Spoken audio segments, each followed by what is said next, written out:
guys? Welcome to my channel. And today we are taking about a scenario-based question.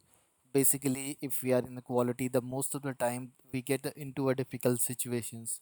The situations like a scenario, be it for a real type situation or be if you are going for an interview. This type of case studies are very simple in nature.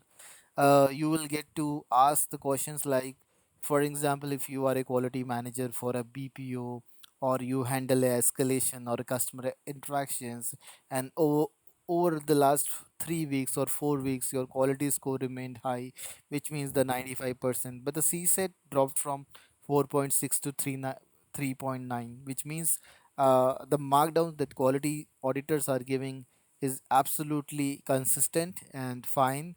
They are not showing us any sort of variations, and the quality score is similar to 95, which generally is used to be.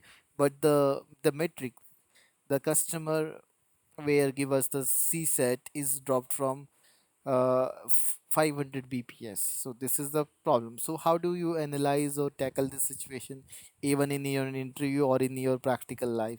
So here, so I always give you the solution which is practically applicable as well as the theoretically possible. I don't give you any random answer from any book where which is not be which is very difficult and not able to be applied in your physical life, all right, in the practical world. Because you are watching this video because you need something extra that you are unaware of, all right. So generally what exactly this happen, so team says that we are following your, if you have a QA team, they generally say that, okay, I'm talking about in general situation. They say that we are all following all the SOP, agents are compliant, nothing is broken. So these kind of things we get from the agents. And if I talk about the operations, they say that customer are angrier lately, maybe this is the reason, maybe it is a seasonal. And the leadership says that, it's a quality issue, fix it fast or accept an escalation. So these are the things they generally get.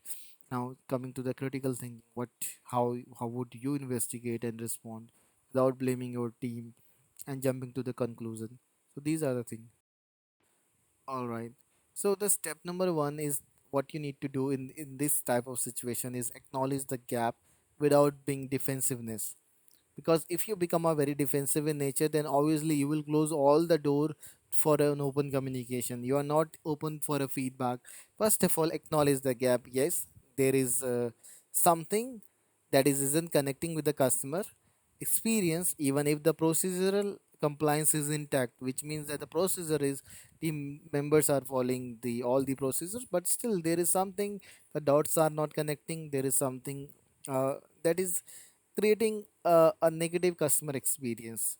Our second step would be to go deeper, dig deeper, and start find out the root cause analysis, what exactly is the problem.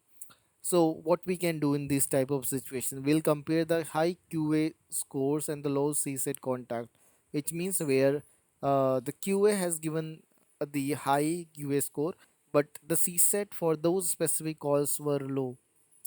And we also check that the metrics like listen for the tone, empathy, ownership gaps, because these are the things which are subjective in nature, all right. Because maybe for you the tone is good, maybe for me the tone is not good. So these are the subjective metric which sometimes QA are not able to capture it correctly. This happen.